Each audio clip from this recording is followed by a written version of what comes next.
In a research hall that drifted above a blue star, scanners hummed like distant bees as a young woman stood on a silver platform.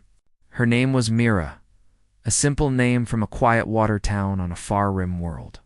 She had come to this station as a contract courier, carrying sealed crates between systems, yet a random medical check changed the path of her life.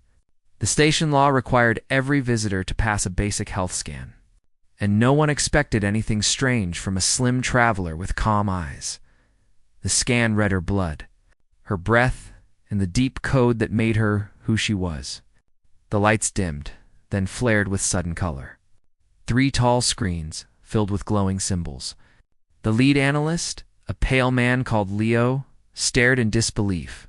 The program ran again, then again, each time showing the same impossible result.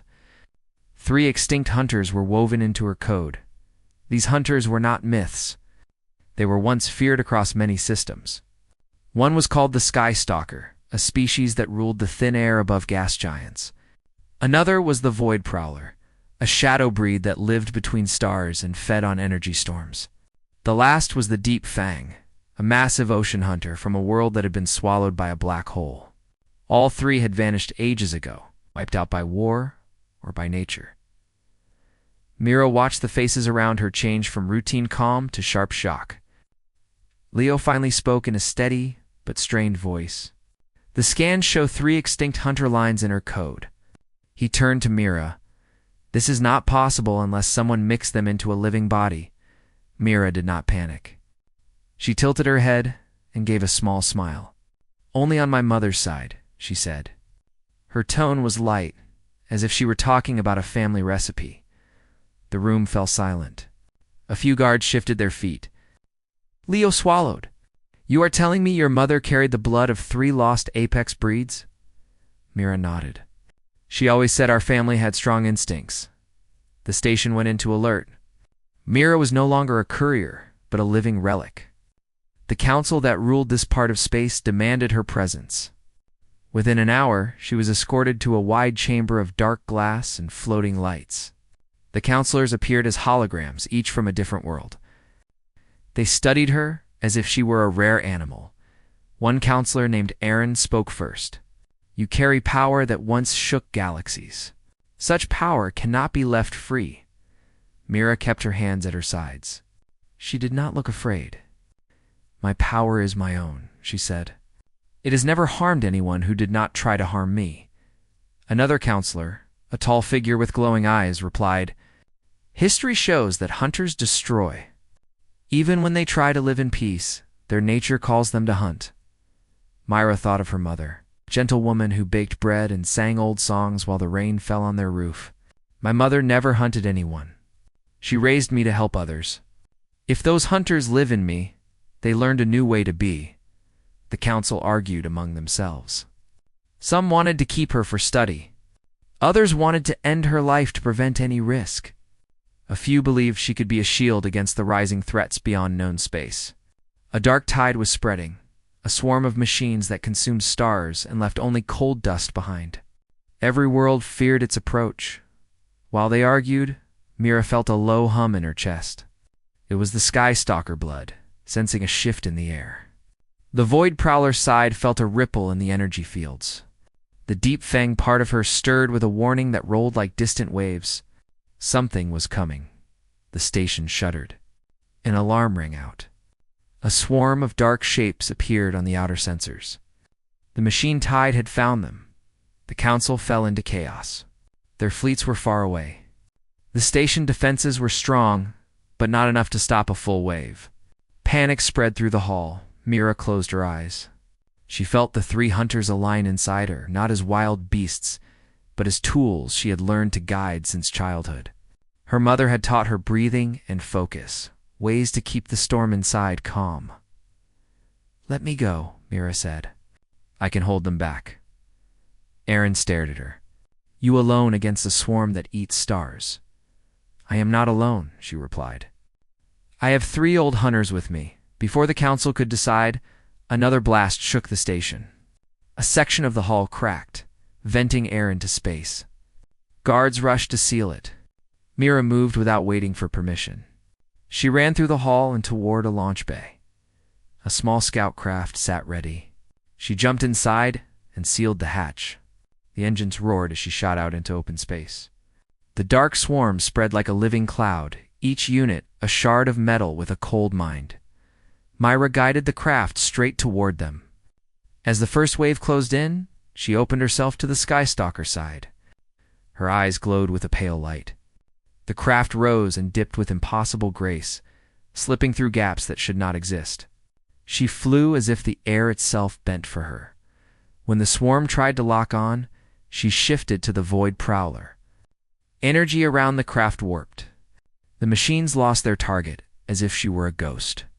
She slipped behind them and released a burst of charged particles that tore through their ranks. Yet the swarm kept coming. It was endless.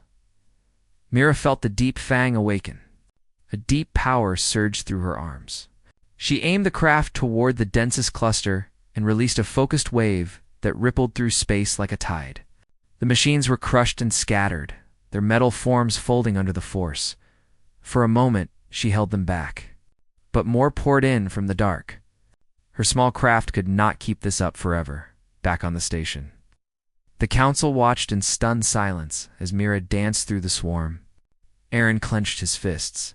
"She is doing what our fleets could not," another counselor whispered. "Perhaps humanity truly has a gift we never understood." Mira felt the strain grow. Even with 3 hunter lines, her body was still human. Sweat ran down her face. Her breath came fast. The swarm adapted, learning her patterns. She made a choice. Instead of dodging, she flew straight into the heart of the swarm.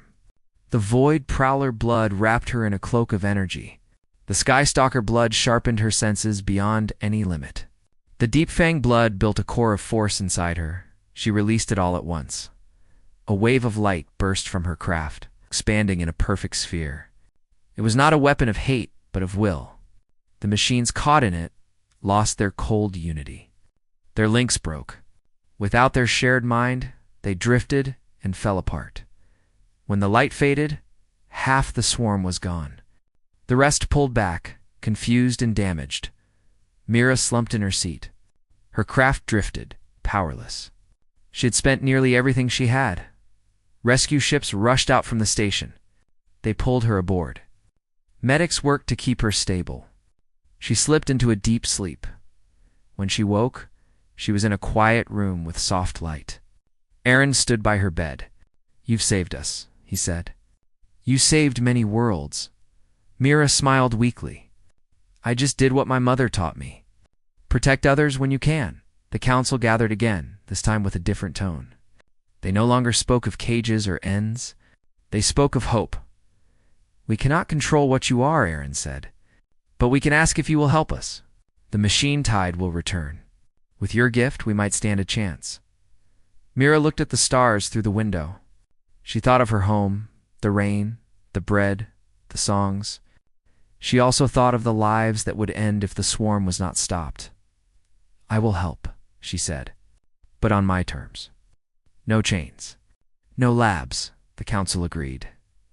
News spread across the systems of a human who carried the blood of lost hunters and used it to defend others. Some called her a miracle. Others feared her. Mira did not care. She only cared that each day fewer worlds burned. As battles went on, she learned more about her gift. The Skystalker taught her to move in any sky. The Void Prowler taught her to hide and strike with perfect timing. The Deep Fang taught her to hold the line when all seemed lost. Together, they were not beasts, but a balance. Years passed. The machine tide was pushed back, system by system. Humanity and its allies began to rebuild what was lost. One day, Mira returned to her homeworld. She walked through the small town where she grew up. Her mother was gone now, yet her lessons lived on. Myra looked up at the sky and whispered thanks. 3 extinct hunters lived on, not as killers, but as guardians within a human heart. And that was how a simple courier became a legend. Not by blood alone, but by the choice to use that blood to protect the future.